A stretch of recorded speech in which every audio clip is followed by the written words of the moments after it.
football season. So we're that much closer. Good to see everybody in the comment section. Good morning, everyone. Want to give a quick shout out to our friends over at Lambeau Prints.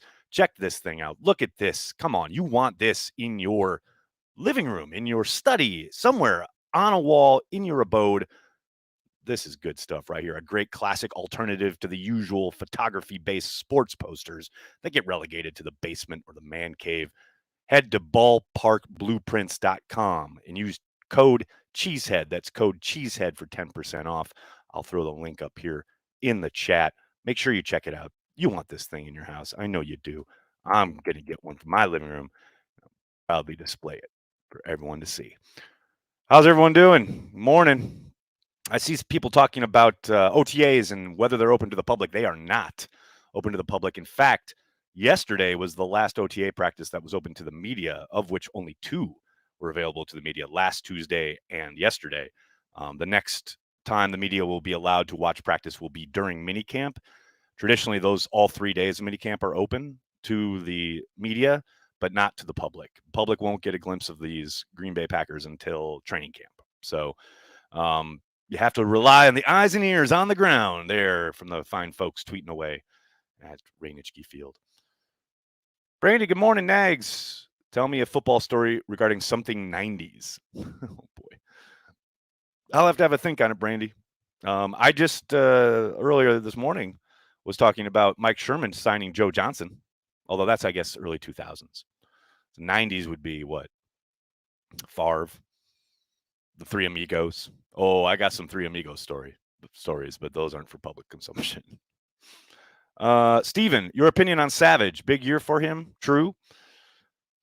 I think the potential is there. No doubt about it. The Packers clearly picking up his 5th-year option. See the promise there. And you know the athletic ability. You know the explosiveness. You see it on tape. You've seen him make plays. Definitely took a bit of a step back last year, considering the trajectory he looked to be on the year prior. Not as many big plays, some bad angles, some missed tackles, etc. I think we'll see a more productive Darnell Savage this year. I am very curious to see how much he's utilized towards the line of scrimmage a little bit more. I think that's where he really shines, and that's where his game kind of takes it to a next level, so to speak. I always thought he was going to be a bit more of a kind of a roaming deep safety type, but that doesn't seem to be his game. It definitely seems to be the closer to the line of scrimmage he gets, the better he is. And I think that's pretty apparent on tape. And I got to think Joe Barry will try and find ways to utilize that. That said, the big part of this scheme is being able to have interchangeable safeties. You have to think both Amos and Savage have to be able to basically do everything because you don't want to tip your hand. They play so much too high that you got to be able to rotate those guys post snap either way, one being that deep roamer, one coming up playing towards the line of scrimmage and or playing that split safety in a cover 2 or a 2 deep shell. I think Savage will most likely have a better year than he did last year. Definitely, I think he'll be more productive. But I am curious. I have to say I am curious to see. I mean, maybe second year in the scheme will help him out. That was a bit of an adjustment for everybody on the defensive side of the ball. So I'm hopeful. Definitely. No question about it. Deshaun, what's up, man? A lot of people say Cobb took Amari's snaps. How come when Cobb got hurt, we didn't see Amari step into that slot role consistently? Because they liked other guys there more. I don't think there's any kind of question there. They liked guys with experience, guys who knew the system. And I do think at some point, especially later in the season, you've got X number of snaps, X number of reps. I mean, you look like a guy like EQ. That's a guy they were running on reverses, for God's sakes. And I don't think his body type would suggest you would most likely want to utilize him in that role. But he had been in with the team for 4 years and knew and been in the system for at least 3. So they're always most likely going to acquiesce to those types, guys who have banked reps, guys who we all know about Aaron Rodgers and his trust factor and working with guys, getting banked reps with them. So I don't think it's as simple as, oh, we want the slot guy in there. I mean, remember when Tyler Irvin went down, they used all sorts of different guys to kind of use that jet motion, that orbit motion. It wasn't just a body type. So I understand that thinking, though. I know I've had a lot of people come at me about that on Twitter. The fact that, Amari just wasn't automatically inserted. Well, they had a lot of other guys who have a lot of experience. And It's not just regular season experience. Guys who have been in camp, guys who have been on the practice squad and been at practice every day for a number of years. Guys, again, that they know very well. And if you're coming down the stretch of a regular season and you're fighting for playoff position, you need to get these wins, you're not sticking in a rookie who hasn't played all year. You're sticking in guys who have been in the program for 2, 3, 4 years. I just I wish more people understood that. And I recognize that in today's day and age and Twitter and et cetera, it's all surface level. But there's a lot more to it than just, well, they've got a slot guy. They just got to put the slot guy there. That is not how it works, at least not in Green Bay. Any update on when London tickets go on sale? Robin, not that I've seen. I saw some rumblings about it yesterday, but I was kind of searching NFL.com and I was looking around at some of the NFL UK stuff, and I found stuff from like the last couple of years, but I didn't see anything for the game between the Packers and the Giants at Hotspur. So I will definitely endeavor to find that as soon as it becomes available. How is Kylan Hill coming along with his injury recovery? I tell you what, the videos look good, but the videos of Bhaktiari last year look good, and he never played until the end, so who knows? But he does look really good in the kind of rehab stuff that we've seen publicly. I mean, it was a brutal looking injury. I'll be very surprised if he doesn't start on PUP, and not just during training camp, but for the regular season. I mean, here's hoping he's got an early recovery and he's out there sooner rather than later, but I'd be surprised. Deshaun again, what's up, man? That being said, Amari and Josh, Y2, I'm excited for. Year 2, yes, absolutely. No question about it. CR. Hi, Nagler. Hi, CR. How you doing? I saw Big B is here on his way to Green Bay. What's up, Big B? Have a great time in Green Bay, man. Hope you're having a fabulous day. Is it pretty much a lock that Quay is alongside Devondre, or is Barnes going to give him a run for his money? Good question, Rob. We know from the tweets on the ground, so to speak, that Barnes is taking the reps with the ones at the moment. I don't think it's any mystery that they will bring Quay along as quickly as possible, and they will most likely get him into the starting lineup, if not week 1, and probably within the first month of the season. But it's not automatic. You got to know the playbook. You got to know your assignments. You got to know your adjustments. You're not going to just stick guys out there who are flying around with all sorts of athleticism, but don't know what the hell they're doing. So, yeah, is it a lock? No, nothing's a lock in that regard, especially when you're talking about a rookie trying to make that jump to the NFL. But I think that is certainly the plan, and it's certainly what they would like to have happen. But he's got to do the work, and he's got to prove he's worthy of it. He's got to prove that he knows, the playbook backwards and forwards, and can make the adjustments necessary whenever the call comes in, calls at the line of scrimmage, all of that. He's got to prove it, and that's what this time is for, what training camp is for. I suspect, though, that will happen eventually, much like last year. Don't forget, last year, Devondre Campbell came in and wasn't inserted as the starter right away. I think the first 10, 12 days of camp, he was running with the twos. And then eventually, he showed that he knew the system and showed that he knew what to do, and he got in with the ones and never looked back. So I think it will be a process, but I do expect, if the kid does the work and he's as advertised as athletically, which by all accounts he is, he should be the starter by week 1. That would be the hope. Oh, what's the Packers player who's the biggest what could have been, in your opinion? Oh, Garrett, there are so many. I always think of, Nick Collins. Certainly probably was on his way to a Hall of Fame career. Sterling Sharp is obviously another one. I don't know, there's a Terrence Murphy, that horrible neck injury he suffered. He looked very promising. It looked like Ted had hit on yet another wide receiver in the draft. Man, I don't know. There's so many. I mean, this is a whole list. Jamar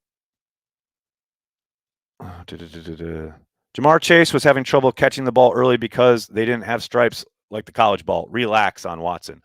Tom, yeah, I saw that yesterday. I saw young Andy Herman tweeting out the fact that Watson has dropped a few balls. And, hey, I can tell you from being there at training camp last year, Devontae Adams dropped a few balls too. He turned out all right. Man, this is the downfall. This is the problem with open OTAs and tweets and live tweets. Man, yeah, he dropped a few. No question about it. He's got to catch them. Next. And to your point, yeah, there were all sorts of headlines last summer about Chase and his drops. He turned out okay his rookie year. So, yeah, no, I just can't get worked up about. I just don't care.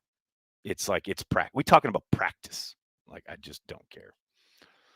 Ooh, Allen, that's a good one. Jermichael for what might have been. He was an absolute force, a total weapon on the football field, and I think Aaron really liked throwing to him. I mean, there's no doubt that he threw some balls to Jermichael that I don't think he would throw to anybody else, especially down the seam. Um, there's a touchdown. There's an ear hole touchdown that he throws very famously in the down the seam in the end zone that whistles by the defender's head for a touchdown. I mean, there's a number of throws that Aaron makes that I just don't think he makes to most tight ends. Although he did have a nice one to Tunyon last year. But yeah, Jermichael, he was on his way to being a really good player, no doubt about it. I don't think I've ever seen the first guy tackle Jermichael Finley. Seriously, he was a force. I remember one day, who was TJ Lang was tweeting out old clips of Jermichael like just blowing guys up at the line of scrimmage in the blocking game. Complete player, man. And another guy who struggled with drops a bit, but overcame it.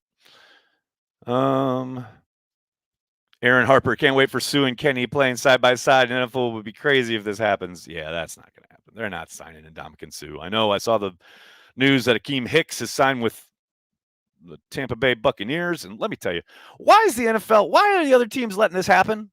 Like, how come Tampa gets to have like the best defensive front always? Come on, NFL. Somebody sign Akeem Hicks away from the Tampa Bay Buccaneers. But this does mean that Ndamukong Suh probably isn't going back to Tampa Bay. And yes, I have little doubt that there will be lots of Packers fans sitting out there going, we should sign him. But I don't see that happening. If for no other reason than, can you imagine the locker room with Suh and Rodgers? Man, that would be fun times. That'd be popcorn time. But yeah, no, I don't, they've signed Jaron Reed. They drafted Wyatt. I just don't see them signing Suh. David, what's up, man? Thanks for the super chat. What's up with Bhaktiari? Anything to be concerned about? I don't think so, but you never really know, do you? I know Matt was asked about it. Matt's got a terrible poker face, man. He was doing great in that presser yesterday until he got asked about Bakhtiari, and then he kind of just froze. He's got to work on that. But yeah, no, I think most likely he's fine, but we'll see.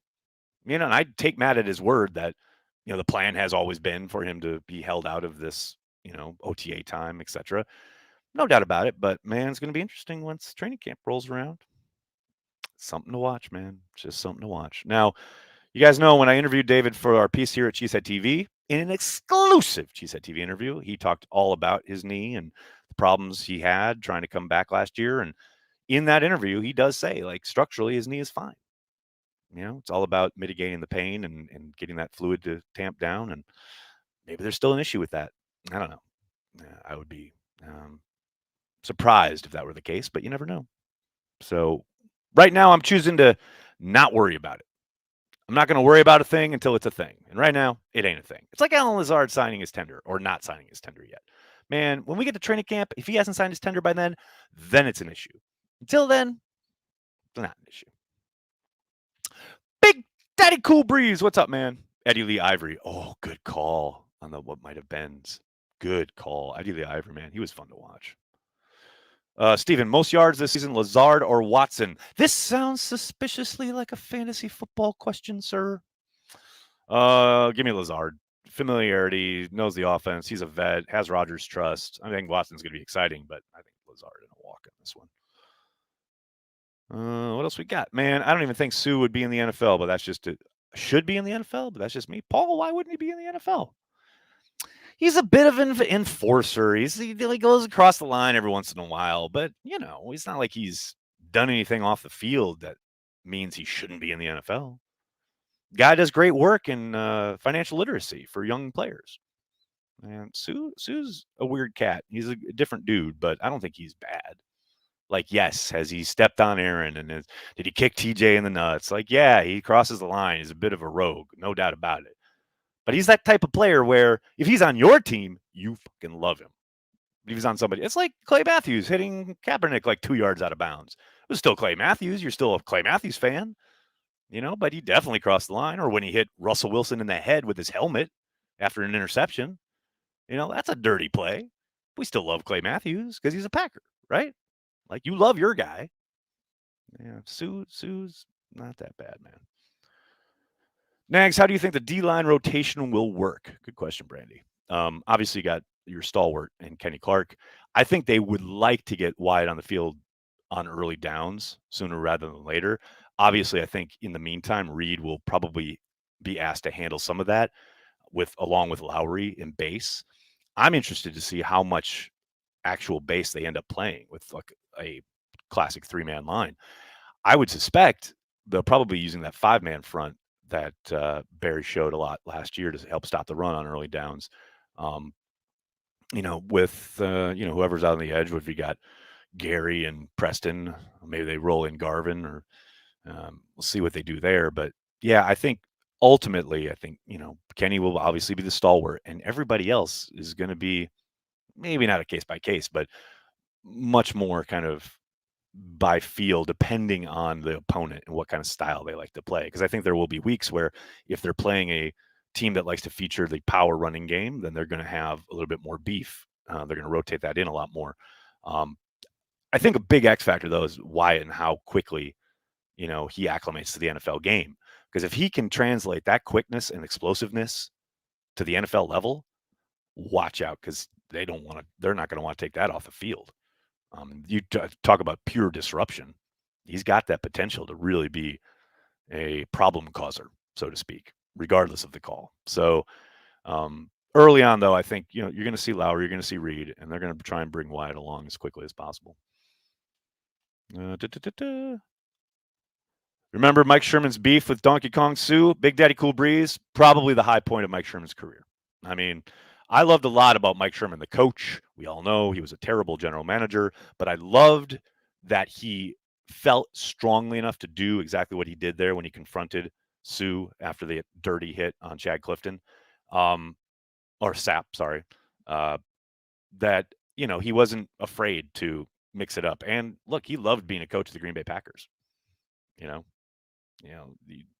He knew what quote unquote carrying the G meant, So, yelling at Sapp after that and getting told put a jersey on, I think Mike would have. And I love the story of Mike when he was a kid. He used to, like, under the covers with a flashlight read Vince Lombardi on Football, volumes 1 and 2, which I have in my living room here.